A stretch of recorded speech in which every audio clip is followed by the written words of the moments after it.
안녕하세요. 여러분의 삶이 눈부시게 빛나길 바라는 루나펄스입니다. 오늘 소개해 드릴 책은 못난 게 아니라 조금 서툰 겁니다 입니다. 지은이는 조지선, 펴낸 곳은 책으로 여는 세상입니다. 저자는 심리학 박사이며 연세대학교 객원 교수이고 한입심리학 유튜버로 활동하고 있습니다. 한입심리학 채널도 들어가셔서 들어보시면 많은 도움이 되실 겁니다. 이 책은 저자가 운영하는 유튜브 채널 한입심리학에 소개된 영상들의 내용을 보강한 것인데요. 삶의 서툰 어른들을 위한 가장 기초가 되는 심리학적 통찰을 5가지 핵심 주제로 나누어 소개하고 있습니다. 마음을 위로하고 행복을 기원하고 소통을 돕고 성공을 촉진하고 습관을 독려하는 5가지 핵심 주제에 34개의 간결한 글들을 담아낸 책입니다. 1. 서툴고 여린 나를 응원해주는 위로 심리학 한입. 2. 평범한 일상을 빛나게 해줄 행복 심리학 한입. 3. 서로를 이해하는 연습이 필요할 때 공감 심리학 한입. 4. 시간 관리의 기본기를 잡아주는 성공 심리학 한입. 5. 더 이상 미루지 않는 나를 위한 습관 심리학 한입입니다. 한입 심리학이 건네는 근거 있는 위로와 힘이 되는 조언들, 못난 게 아니라 조금 서툰 겁니다. 책의 내용 중에서 일부 읽어드리겠습니다. 소개하지 못한 좋은 부분이 너무나 많기 때문에 여러분들이 책으로 꼭 만나보시면 좋겠습니다. 오늘도 책과 함께 편안하고 따스한 시간 되시기 바랍니다. 괜찮아. 아무것도 아니야. 충격 편향에 속지 말기. 우리가 행복하지 않은 이유는 의외로 단순합니다.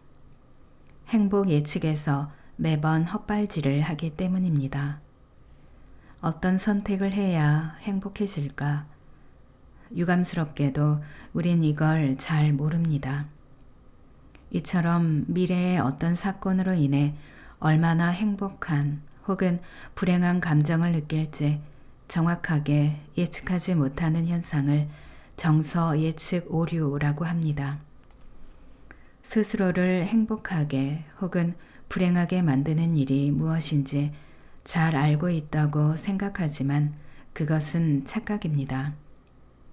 물론 어느 정도는 알고 있어요. 거액 복권에 당첨돼서 한강과 공원이 동시에 내려다 보이는 고급 아파트를 오늘 사버릴 수 있다면 어떨까요? 가을이 지나면 지중해 바다가 반짝이는 생 트로페즈로 넘어가 한가로이 책을 읽으며 겨울을 보내는 거예요. 생각만 해도 입꼬리가 올라갑니다.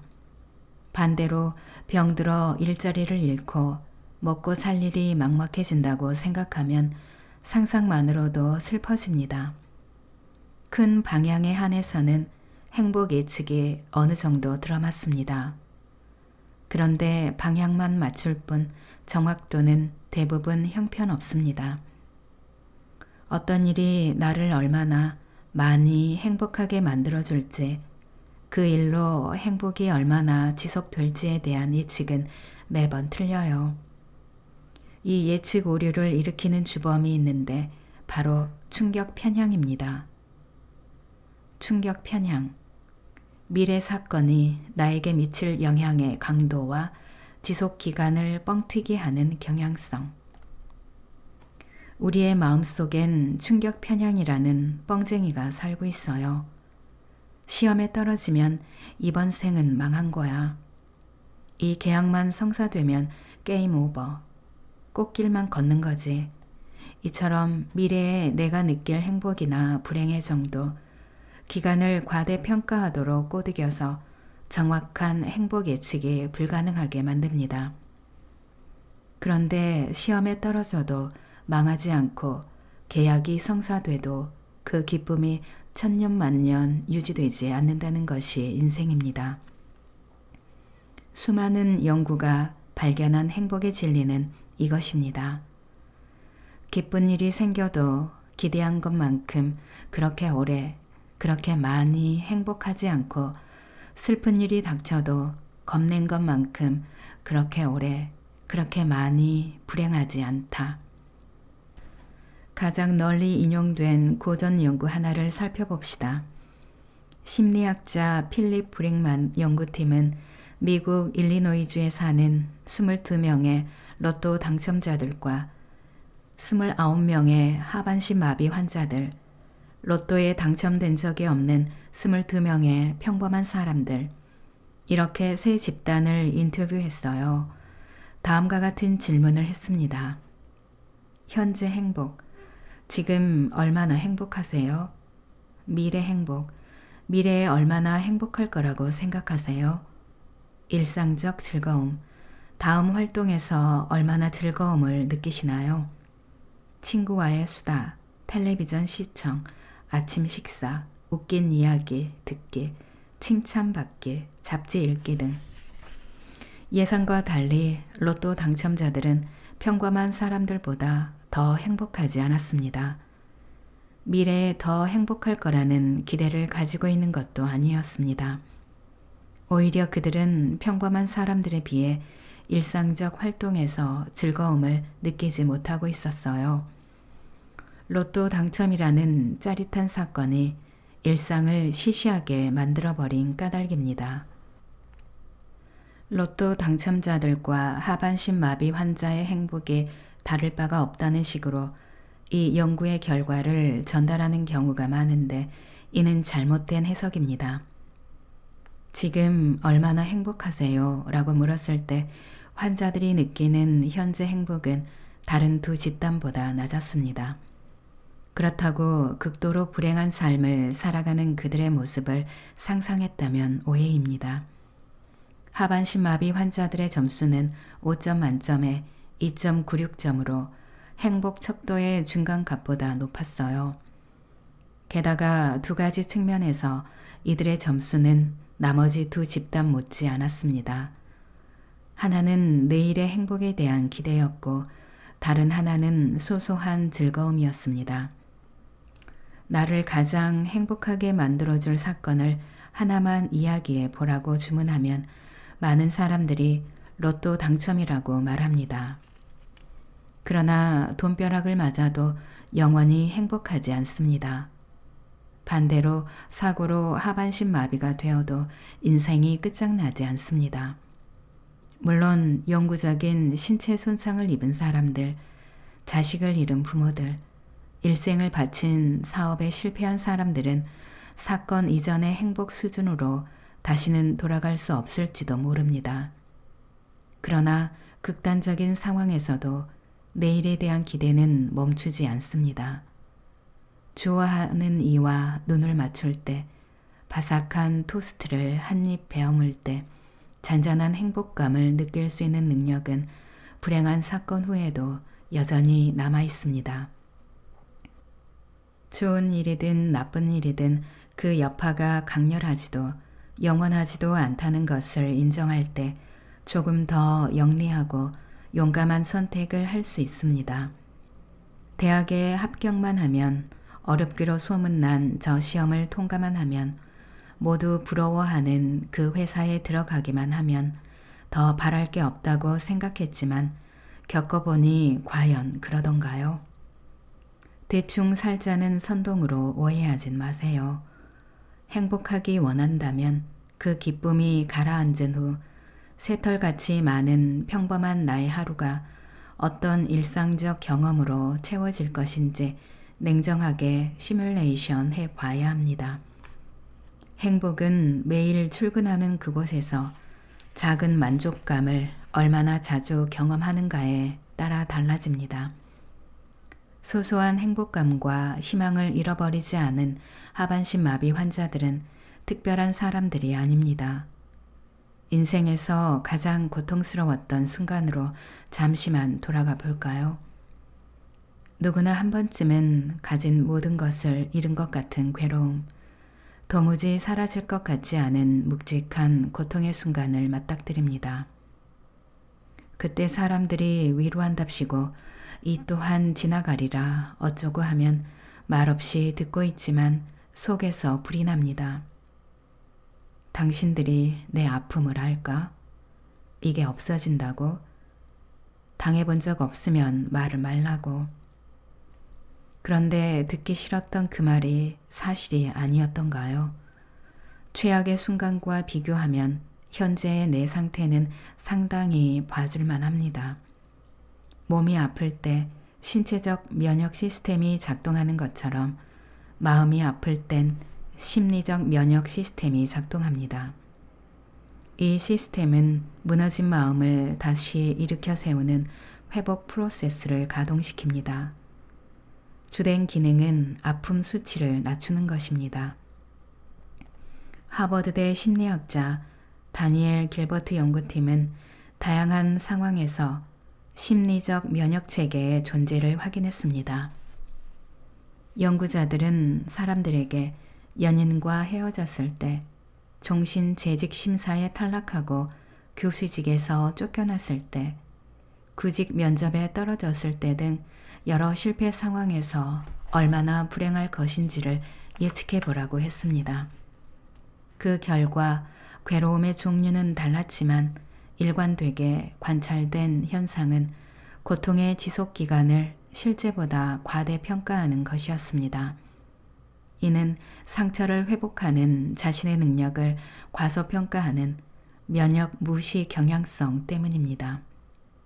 실제로 일이 닥쳤을 때 겪는 아픔보다 상상 속에서 내가 뻥튀기한 아픔이 더 길어 보입니다.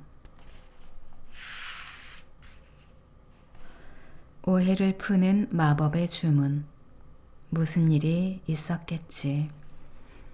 다른 사람의 행동이 거슬릴 때 혹은 섭섭하거나 이해되지 않을 때 관계를 지키면서 내 마음을 달래주는 마법의 주문이 있습니다. 무슨 일이 있었겠지. 이 주문이 왜 유효한지 살펴보도록 하겠습니다. 내가 약속 시간에 늦었을 때 늘 하는 말이 있습니다. 미안해. 차가 너무 막혔어. 일은 오늘따라 왜 이렇게 늦게 끝나는 거야? 그런데 친구가 약속 시간에 늦으면 나는 속으로 이런 생각을 합니다. 지난번에 늦더니 오늘도 늦었군. 좀 일찍 출발하지. 쟤는 매번 꾸물거려. 차가 너무 막혀서 혹은 일이 많아서 늦었나 보다. 이런 생각은 잘 나지 않습니다. 딸이 어렸을 때 따끔하게 혼낸 적이 있습니다. 4살짜리가 집을 나갔지 뭐예요. 물론 가출은 아니고 옆집 언니랑 동네 한 바퀴 돌고 싶었던가 봅니다. 어른들이 다 동원되어 20분 만에 딸아이를 찾았는데 그때를 생각하면 지금도 끔찍합니다. 다시는 그런 짓을 하지 못하도록 아주 많이 혼내줬습니다. 그랬던 제가 길거리에서 아이를 야단치는 부모를 보면 아휴, 얘가 뭘 그렇게 잘못했다고 불같이 화를 내시나. 너무 무서운 부모야. 이런 생각을 합니다. 제가 4살짜리를 혼내는 현장을 누가 봤다면 분노 조절 장애를 의심했을 것입니다. 그때 제가 제정신이 아니었거든요. 참 별것 아닌 일을 설명할 때도 이 편향이 작용합니다. 한 번은 제가 어떤 사람과 거리를 걷고 있었는데 그 사람이 자꾸 뭔가에 걸려서 넘어지려고 했습니다. 그 순간 이 사람 무슨 문제가 있나? 다리가 부실한가? 주의력이 떨어지나? 하는 생각이 들었습니다. 그런데 사실은 제가 자주 발을 헛디딥니다. 그럴 때는 아니 길바닥이 왜 이래? 하면서 꼭 돌아다 봅니다. 누가 물어보지도 않았는데 여러분 오해하지 마세요. 바닥이 울퉁불퉁해서 넘어질 뻔했다고요 라고 말하고 싶은 거죠. 같은 행동인데 내 행동과 남의 행동은 이렇게 다르게 보입니다. 내 잘못은 상황 탓으로, 남의 잘못은 본인 탓으로 생각합니다. 남의 행동은 그 사람의 성향으로 귀인합니다. 이것을 내적 귀인이라고 합니다. 게을러서 매번 늦어 이렇게 말입니다. 그런데 나의 행동은 상황으로 귀인을 합니다. 외적 귀인입니다. 차가 막혀서 늦었어 라고요. 귀인이란 결과의 원인을 찾는 과정을 말합니다. 이렇게 서로 다른 원인으로 나와 남의 행동을 설명하는 현상을 행위자 관찰자 편향이라고 합니다.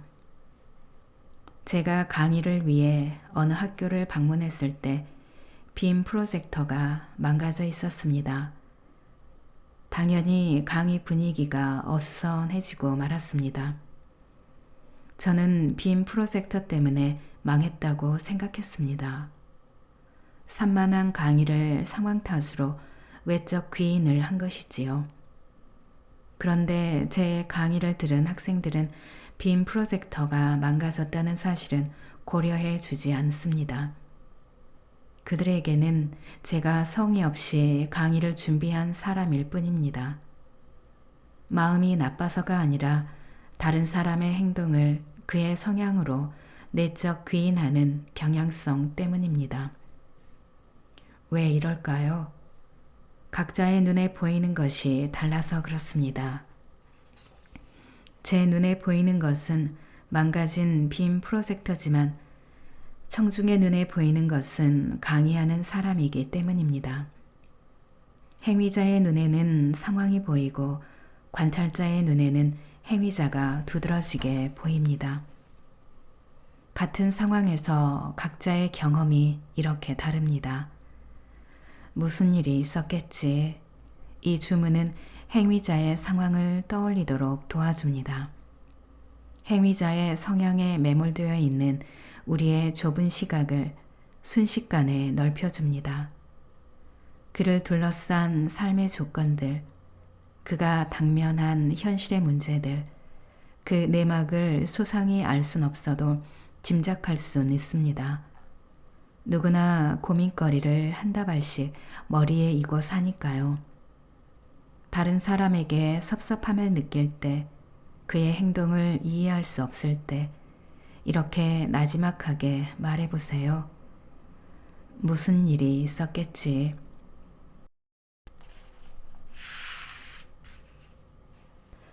행복은 강도가 아니라 빈도다. 오늘 분량의 작은 기쁨 챙기기.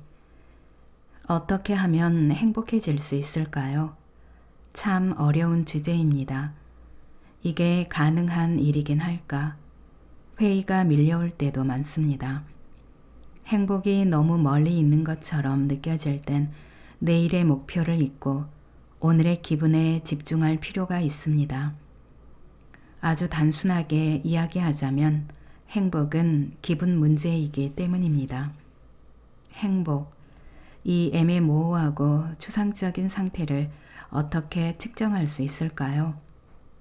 심리학에서는 다음 두 가지 질문을 사용합니다. 첫째, 지난 3개월 동안 긍정적인 정서를 얼마나 자주 경험했습니까? 둘째, 전반적으로 당신의 삶에 얼마나 만족합니까? 전자는 그간 어떤 기분으로 살았는지 정서적 경험에 대해 묻는 질문이고, 후자는 자신의 삶에 대해 어떻게 생각하는지 인지적인 측면을 탐색하는 질문입니다. 행복에 관한 가장 중요한 사실이 이 두 문장에 담겨 있습니다. 행복이란 삶의 다양한 측면에서 얼마나 만족하는지에 대한 나의 생각인 동시에 그저 순간순간 느끼는 나의 기분이기도 합니다. 행복은 기쁨의 강도가 아니라 빈도다. 이는 행복의 진리를 담은 핵심 문장 중 하나입니다. 주관적 안정감이라는 이름 아래 행복 연구를 주도한 심리학자 에드 디너가 강조하는 행복의 법칙입니다. 큰 기쁨을 추구하는 행위는 행복에 여러모로 불리한 선택입니다. 그 이유를 살펴보겠습니다. 우선 엄청나게 기쁜 사건은 인생에서 자주 일어나지 않습니다. 맹렬하게 원한다고 해도 커다란 기쁨을 경험할 수 있는 기회는 매우 드뭅니다. 사람들이 매일 어떤 감정을 느끼고 사는지 추적한 연구들이 알아낸 바는 큰 기쁨을 느끼는 순간이 일상에서 차지하는 비중이 1에서 3%에 지나지 않는다는 사실입니다. 행복 연구가 밝힌 또 다른 사실은 큰 기쁨에는 대가가 따른다는 것입니다. 강렬한 기쁨을 느낄수록 시련이 닥쳤을 때 좌절이나 슬픔도 더 강렬하게 경험합니다. 큰 기쁨을 추구할수록 깊은 절망의 늪에 빠질 위험도 커지는 것이지요. 또한 큰 기쁨은 소소한 일에서 비롯되는 작은 즐거움을 반감시킵니다. 이에 반해 사소한 불편함으로 인한 괴로움은 증폭시킵니다. 친구와 영화를 보거나 책을 읽으며 한가로운 오후를 보내는 일상의 만족감엔 무뎌지고 별것도 아닌 어려움엔 더 고통스럽게 반응하게 됩니다. 이것이 바로 앞서 소개한 필립 브릭만 등의 연구에서 로또 당첨자들이 기대만큼 행복하지 않았던 이유입니다. 큰 꿈을 안고 전력을 다하는 삶은 아름답습니다. 꿈을 이뤘을 때 느끼는 희열은 의심의 여지 없이 소중한 경험입니다. 그러나 인생의 행복은 짧고 강렬한 몇몇 하이라이트 장면들로 결정되지 않습니다. 언급했듯이 큰 기쁨은 어느새 우리를 배신합니다. 행복은 특별할 게 없어 기억조차 못하는 모래알처럼 많아 셀 수도 없는 평범한 장면들의 총합으로 결정됩니다. 큰 기쁨이 아니라 여러 번의 기쁨이 중요하다. 객관적인 삶의 조건들은 성취하는 순간 기쁨이 있어도 그 후 소소한 즐거움을 지속적으로 얻을 수 없다는 치명적인 한계가 있다. 연세대 심리학과 서은국 교수의 저서 행복의 기원 중 일부분입니다. 행복하기 원한다면 이 구절을 마음에 새길만 합니다. 누가 더 행복한 삶을 살았는가? 이 철학적인 질문을 단순한 질문으로 바꿀 수 있습니다. 누가 더 자주 잔잔한 미소를 지었는가? 생을 마감하는 날 행복 결산을 한다면 훈훈하고 평안하고 유쾌하고 고마운 감정을 경험한 빈도가 가장 중요한 평가 기준이 될 것입니다. 오늘 어떤 사람의 문자를 받고 반가웠나요? 책에서 읽은 구절이 흥미롭게 느껴졌나요? 지난주에 본 영화가 재미있었나요? 어떤 장면에서 뭉클했나요? 내일 누군가를 만날 생각에 살짝 설레나요? 모두 여러분의 행복에 기여하는 의미 있는 순간들입니다. 그래서 소확행은 학문적으로도 말이 되는 주장입니다. 어차피 실현되지 않을 헛된 꿈은 잊어버리고 분수에 맞게 작은 일에나 만족하며 살라는 부추김으로 이를 오해할 필요는 없습니다. 소확행은 행복 주식시장에서 투자 대비 가장 안정적이고 장기적인 수익을 가져다 줄 효자 종목입니다. 커다란 한방, 큰 기쁨에 삶의 전부를 투자한 사람은 행복 결산에서 초라한 성적을 거두게 됩니다. 행복에서도 계란을 한 바구니에 담지 말라는 분산 투자의 규칙이 유효합니다. 오바마와 저커버그가 인생에서 제거한 이것. 결정 피로 벗어나기. 애플 창업자 스티브 잡스, 전 미국 대통령 버락 오바마, 페이스북 창업자 마크 저커버그, 천재 물리학자 알버트 아인슈타인, 패션 디자이너 마이클 코어스. 이 사람들의 공통점은 무엇일까요? 엄청 유명하다는 것, 그리고 매일 같은 옷을 입는다는 것입니다. 스티브 잡스는 항상 검은색 터틀넥과 청바지를 입는 것으로 유명했죠. 마크 저커버그는 회색 티셔츠만 입습니다. 버락 오바마가 회색이나 감색 양복만 입는다는 것도 널리 알려진 사실입니다. 알버트 아인슈타인은 회색 정장만 입고 다녔는데 한 가지 특이점은 양말을 생략하고 구두를 신고 다녔다는 것입니다. 마이클 코어스는 검은색 양복만 입습니다. 심지어 이 사람은 패션 디자이너입니다. 왜들 이러는 걸까요? 모두 같은 이유를 댔습니다. 오바마는 이런 말을 했습니다. 뭘 입을지 먹을지 이런 결정은 하고 싶지 않아요. 사소한 일에 방해를 받으면 하루를 잘 보낼 수가 없어요. 간단한 의사 결정을 하느라 에너지를 써버리면 그 다음 의사 결정을 할 때 능력이 떨어집니다. 대통령직을 수행하면서 매일 중대한 의사 결정을 해야 했던 그가 몸소 체득한 삶의 지혜인 듯 합니다. 저는 마이클 코어스가 한 가지 옷만 입는다는 사실이 가장 놀라웠습니다. 여성이 뭘 원하는지 정확하게 간파하는 감각을 지녔다는 평가를 듣는 패션 디자이너예요. 버락 오바마의 부인인 미셸 오바마가 공식 사진을 찍을 때 이 사람이 만든 옷을 입곤 했습니다. 그가 전에 이런 말을 했어요. 패션은 당신이 누구인지 어떤 사람이 되고 싶어 하는지 말해준다. 그에게 옷은 자신의 정체성을 드러내는 강력한 도구입니다. 그런데 패션 정체성 운운하는 그가 정작 본인의 옷엔 요만큼의 관심도 두지 않다니요. 심지어 이런 말도 했어요. 뭘 입을까 고민하느라 많은 시간을 쓰는 것, 제가 정말 싫어하는 일이에요. 나에게 잘 어울리고 편안한 유니폼을 마련해 놓아 시간을 절약할 수 있다면 이것이야말로 인생의 판도를 바꿔놓는 일이죠. 만약 소비자들이 모두 그처럼 생각한다면 패션 회사들이 줄줄이 도산할 것입니다. 그런데 이 얄미운 모순이 이해가 됩니다. 자신의 에너지를 멋진 옷을 만드는 일에만 집중하겠다는 의지의 표명이겠지요. 이런 선택에 어떤 과학적 근거가 있는지 결정 피로 연구를 통해 소개할까 합니다.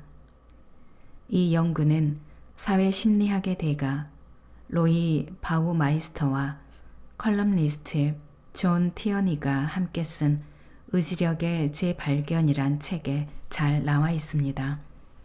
결정 피로의 개념은 바우마이스터의 제자인 심리학자 진 트웨잉이가 결혼 준비를 하면서 생각해냈습니다. 미국에서는 결혼을 앞둔 커플이 신혼생활에 필요한 물품을 목록으로 작성해 지인들에게 알려주는 관습이 있습니다. 이 부부에게 뭐가 필요할까? 이 물건은 이미 마련하지 않았을까? 이런 지인들의 고민을 효율적으로 해결해주는 지극히 미국적인 관습입니다. 하지만 이 리스트를 작성하는 예비 부부는 의사 결정 과정에서 적잖은 어려움을 경험합니다. 행복한 작업이긴 하지만 평균적으로 100개가 넘는 항목들을 골라서 리스트에 올려야 하니까요. 수건은 어떤 종류, 어떤 색으로 몇 개가 필요할까? 식칼, 토스터 오븐, 커피 그라인더는 어떤 게 좋을까? 트웨잉이는 어떤 품목을 리스트에 올릴지 웨딩 플래너와 상의하다가 지쳐갔습니다. 나중에는 아무거나 다 괜찮아요. 이런 심정이 되고 말았습니다. 그 순간 연구 주제가 떠올랐습니다. 혹시 뭔가를 결정해야만 하는 것이 내 의지력을 약화시키는 것은 아닐까? 낭독은 여기까지입니다. 여러분의 구독과 좋아요, 댓글은 저에게 큰 힘이 되는 거 아시죠? 오늘도 끝까지 들어주셔서 감사합니다.